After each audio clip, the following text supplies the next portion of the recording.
that led to 16 years in Brevard County. And yeah, the surf is great down there, and the fishing is great. I miss that. The weather is nicer down there, but the people, it's a lot of angry New York, New Jersey element all through Brevard County, and I grew up here in gracious southern Pensacola. And I guess getting older, I got tired of all those pissed off Yankees everywhere, in the grocery store, on the road, in the bank, and so as Sean grew Waterboys, I'd come home for Christmas and stuff, and each year he'd have, you know, well, Rick, bring your planer. I got some boards if you want to shape some boards for a little extra Christmas money.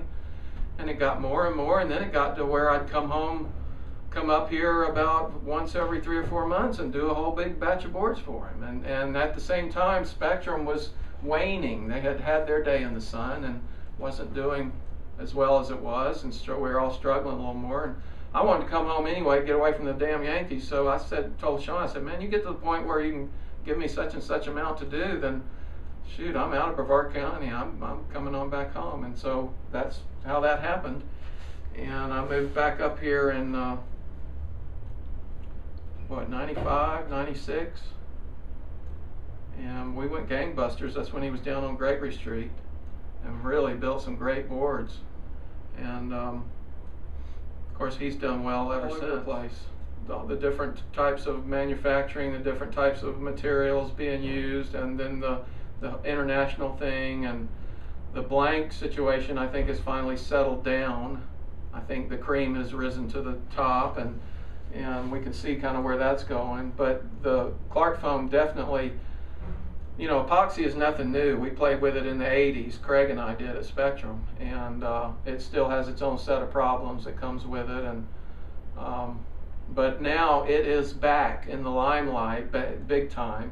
It sort of reared its ugly head and then went away for a while. But now, since the Clark thing, guys are exploring every different imaginable ways to build surfboards. And as far as shapes and design, all of it is just all of it. God, I can tell you stories. That place used to hold double overhead. The bay, I remember the bay holding double overhead surf wrapping around up in there into that yellow water. I remember seeing tall 6'1" Beezer Turners do the Lopez archback straight up in a barrel, and then he probably still could have stuck his hand up. And there's been a handful of East Coast hotties, John Holdman, a whole bunch of them, I can't remember their names right now, that I remember watching Bill Johnson beat Kelly Slater way back in the 80s at a contest at Sebastian Inlet on one of my boards. And then, of course, there's Shay and Corey Lopez. Those kids grew up on my boards. Their first boards for the North Shore were Rick Bullock boards. And, of course, the rest is history with those guys. Well, I'm just very talented at what I do. The Lopez kid, Pete, their father was smart enough to bring them to me.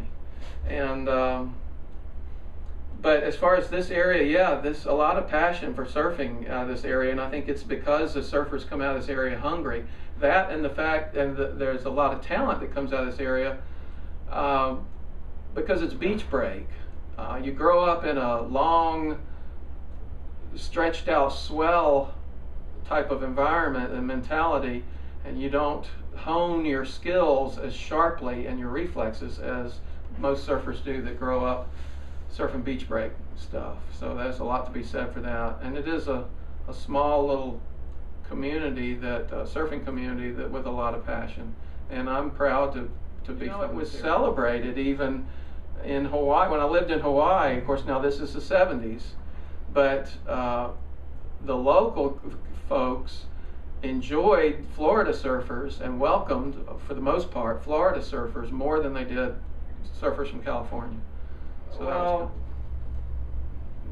well, the Australians are just very tenacious people, and I think anything they get involved with, they're going to take it to the limits.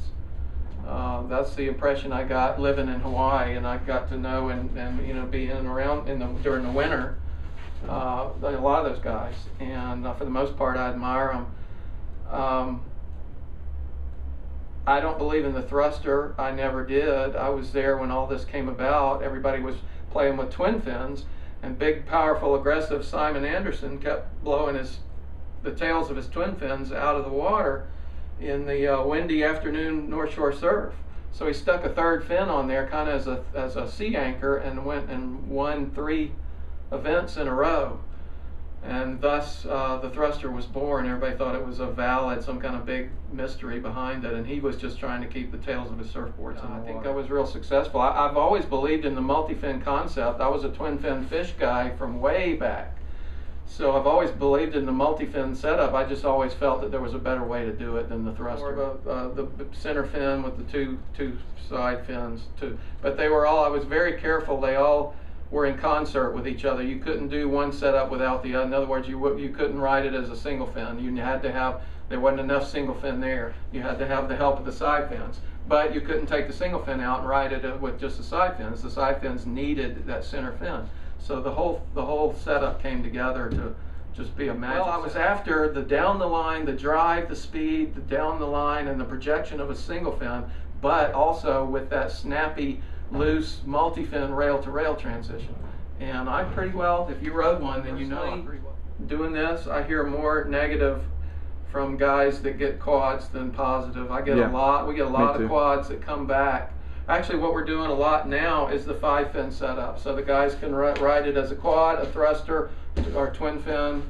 And most of the guys, and I witnessed this just a week or so ago, we did a quad for a guy and he rode it as a quad a couple times. He said he didn't like it, so he's got all the holes in the board there, but he only rides it as a thruster and occasionally just a twin. I hear that a lot. A lot of guys get quads only to bring. Steve and I come from, like all of us older guys, we grew up on single fins. The hardest thing to turn, you know, and we grew up, that was the norm, was making a single fin work. If you can do that, you can do anything.